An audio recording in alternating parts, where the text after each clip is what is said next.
Hello, I'm 709.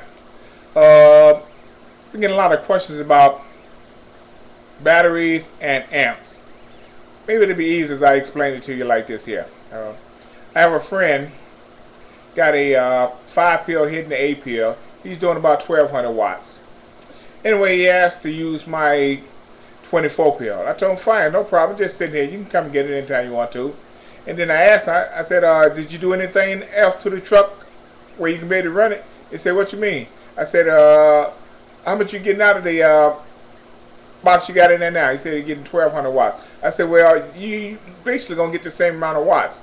Well, you got a 24 pill. I said, yeah, I got a 24 pill, but the amount of amps that you can draw out the way your vehicle is set up is only going to allow you to do basically the same thing. So we put it in the truck, he keyed it up, and he got the same amount of watts. And he just didn't understand why. And I was trying to explain it to him that amps make watts, meaning the amount of amps that you can draw will let you know how many watts you can do.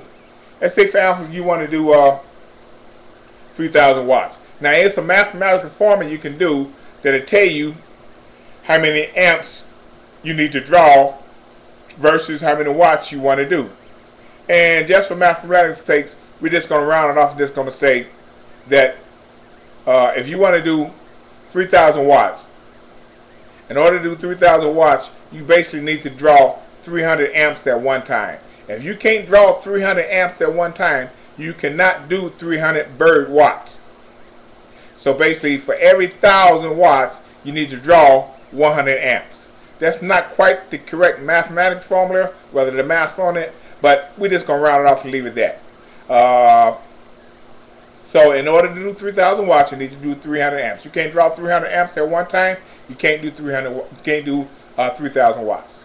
So I broke it down and told my friend the reason why he's getting the same amount of watts out of my 24 pill versus his 8 pill that he's running.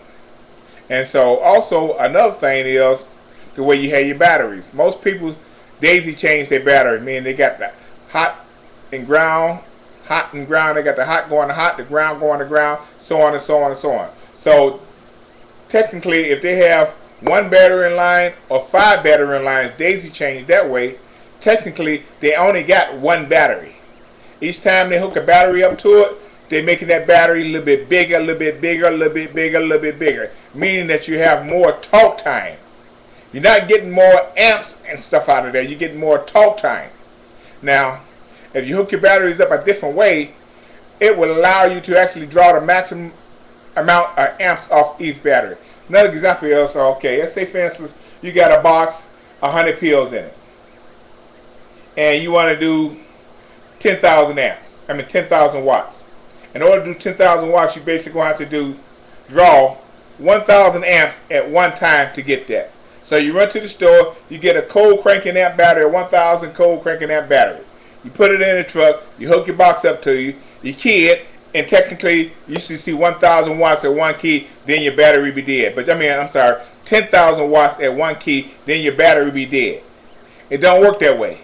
Reason why is batteries are set up and designed to only give you a certain amount of amperage, and that's it. And basically, the most amperage that you use on the battery is when you're starting the car, and that's about 35 amps.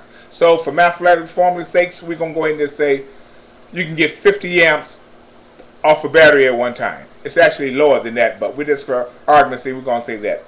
So okay, so now you got one battery, you got 50 amps, and you hook another battery up to a hot and ground to the ground, and you still got 50 amps. But what you got is you got longer talk time. But if you hook your batteries up a different way that allows you to draw the maximum off each battery. Now, before I get back off into that, what I'm just saying about each battery, let me just enlighten you on something else. Okay, keep in mind, you know how when you got 6, 12, how many batteries in line, daisy chains to each other. Sorry about that.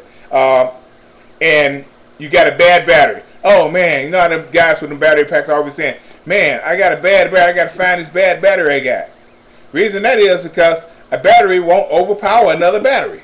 So if you got one battery right here, there's 12 volts in the battery, your other 12 volt battery is sitting down at 10 volts, guess what?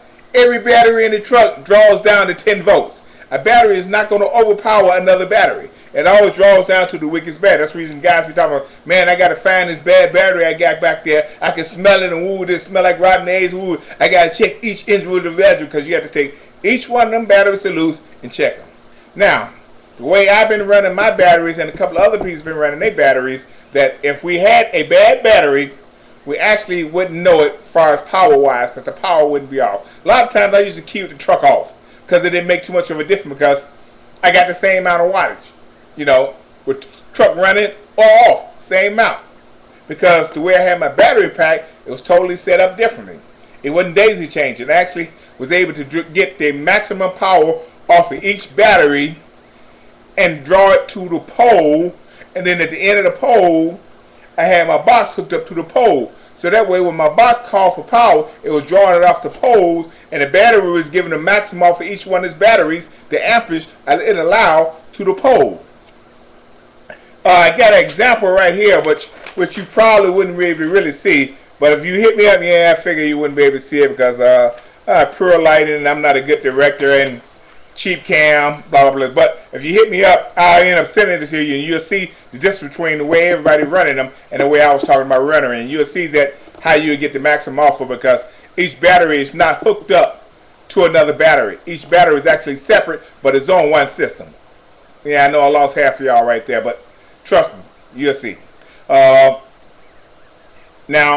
in order to get the maximum out the battery, like I say, you have to hook them up a certain way, and it allows you to get the maximum out of each amperage of each battery, and you'll be able to get more power that way. And maybe by getting more amps, you'll be able to get more watts, because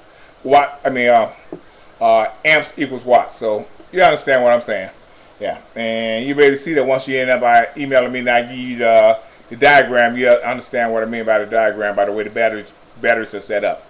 Yeah. Well, that's probably just about it. Hopefully you found this information somewhat helpful. Just hit me up on my website, or my Yahoo, which is ant.swr10@yahoo.com. That is at ant.swr10@yahoo.com. Hit me up, leave a question, comments, or whatever you like, and I'll get back with you. Thanks a lot. 709, also known as the Antenna Guy. Bye.